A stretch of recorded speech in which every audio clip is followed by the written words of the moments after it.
guys? Welcome back to Life from the Wrist. Hope you guys are doing well today. What we're going to be discussing is my ideal collection. It's going to be my ideal collection of independent watches.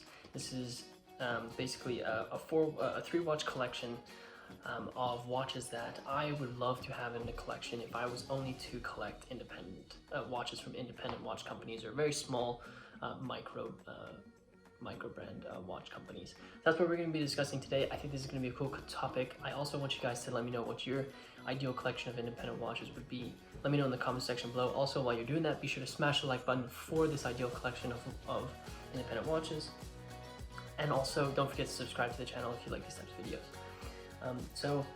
Like I said, this is a collection of 3 watches, and this really stemmed from me kind of just brainstorming, you know, what should my collection in the future look like? I think there's a lot of different ways that people go about creating a collection of watches. Some people like to create a collection of watches where it's one watch from specific categories. So they have a beater, a chronograph, a GMT watch, an everyday watch, a dress watch, and that's kind of how they shape their collection. Other people like to collect specific types of watches. So some people like to collect only dive watches. They collect different variations of the Rolex Submariner, the Tudor Black Bay, or going into 50 fathoms. There's many ways that you can kind of shape it. I think one way that you can probably shape a watch collection is actually, if you're really in love and really love independent watch companies and the types of watches that they produce, you could create a whole collection just around independent watches. For one, I have a real love for smaller companies that are producing very, very unique pieces that are not the same as all the common watches that you see out there. They're not producing, you know, the next Rolex Submariner or something that looks very much like the Rolex Submariner. They're not producing a Datejust or an Omega Seamaster. They're putting their own flair onto the watches that they produce, and really focusing on what's important for them, and that's the kind of that's the theme that they use in order to create the pieces that they want to sell to their customers. So essentially, the way I did this was actually a combination of looking at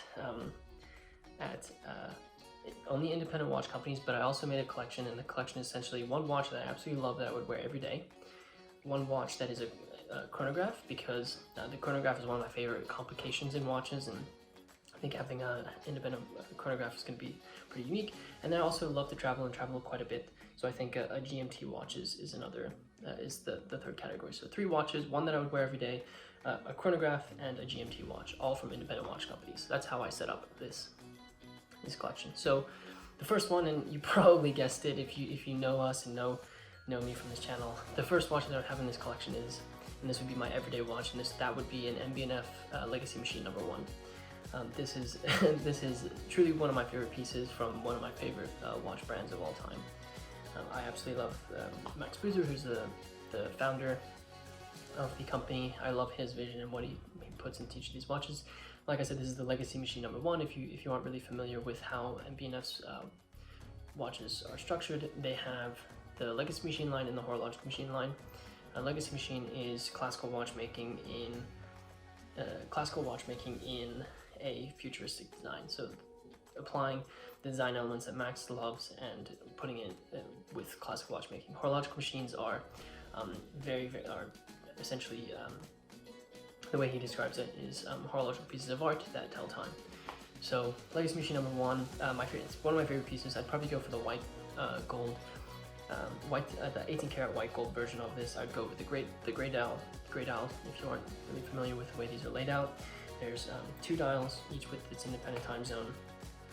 In between those 2 dials, there's this vertical power reserve that takes its inspiration from the marine sextant, and then right on top, under this domed crystal, is this flying balance wheel, and that's really the main focus. And it's got this beautiful bridge that arcs up and holds that balance wheel. Obviously, this would be my everyday watch because it's one of my favorite watches. I absolutely love the aesthetics of the watch. I also love the when you flip it over and you look at the movement, the finishing on the movement is absolutely incredible. The way in which this movement is actually put together is extremely unique. If you haven't seen our video where we discuss the Legacy Machine #1, be sure to check it out. It's in our channel. We actually have a whole playlist where we discuss the watches that were produced by MB&F, so you can get some more information about the movement there. But this would be my everyday watch for sure. Hands down, this would be the watch that I would be attracted to. I'll move on to the GMT, which is essentially combining my love for traveling and the fact that I travel quite a bit. The watch that I would choose from my GMT in this independent watch company collection is the Debutune DB25 World Time. This is an absolutely beautiful watch as well. The watch is 45 millimeters in diameter. It's a white gold case, and it has hours, minutes, and seconds, and then it has time zones. And if you look around the outside of the watch, there's actually a date. There's actually the date is also on this. It has the movement on it is a twin barrel self-regulating movement. And what's really cool about this is you can see the cities are obviously outlined on this dial, and then you see a ball that essentially looks like it would rotate around this little almost like a canal around the dial of the watch. And essentially this ball spins as time moves, right? And that essentially is the indication for that specific time zone that you set it to. When you flip it over, similar to every Debutune watch, the movement looks like an absolute futuristic, really futuristic design to this movement. It looks like a spaceship or a rocket ship or something that you would end up going forward in. It's an absolutely beautiful movement, and again, I really love the finishing of this movement. I also think that Debutune is a watch company that produces extremely high quality pieces with very advancing technology. I like the way that they've actually outlined this GMT function, which is a little bit different than others. A lot of common GMT watches have a hand that indicates what the second time zone is, but this is a little bit unique. It's got that nice, really clear silver ball that kind of shows you the indication. So I love the kind of a different way of thinking about a GMT watch. I think that's what Debutune did here. So that would be my second watch, and then the last watch, and we're moving on to the Chronograph, which was a very hard decision for me because the Chronograph is obviously one of my favorite watch complications, and I think there are so many very unique chronographs out there. But the watch I would go with is the FB Jaune Rattrapante. This is a 44 millimeter watch, and I would probably go with the titanium version of this watch. The movement's actually made out of aluminum alloy, which is not a very common alloy to use for movements. It's actually, being that it's a rattrapante, it's a two-hand chronograph, so it has two independent hands that are used, can be used for timing. For the chronograph function, it also has a date at 6 o'clock. And when you flip it over, I mean, the movement is a work of art, just like any other FB Jaune. It's the depth that it has is absolutely insane to me. And FB Jaune, I think, is getting a lot more recognition for the quality of watches that they're actually producing.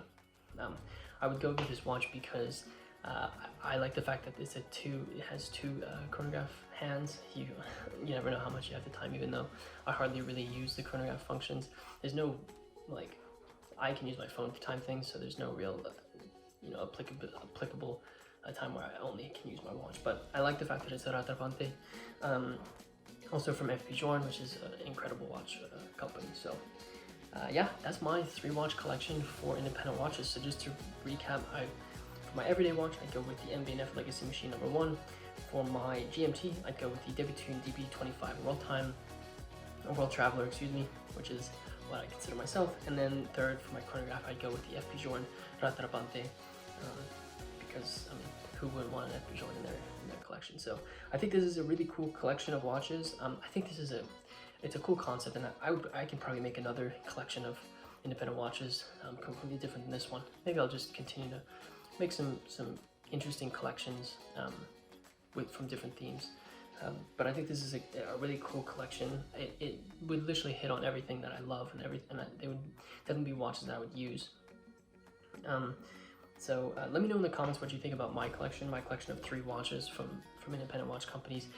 Also, let me know what collection of independent watches you would put together. I think that would be an interesting thing to look at and see what you would put together as opposed to what I would put together. Also, if you haven't checked out our video where we've discussed watches like the MB&F Legacy Machine number 1, be sure to check that out on our channel. Also, while you're there, be sure to subscribe to the channel, and don't forget to like this video. It really does help us out when you like this, because it gets pushed to people who are interested in watches, and also those who may enjoy our content. So be sure to smash that like button for this independent watch collection.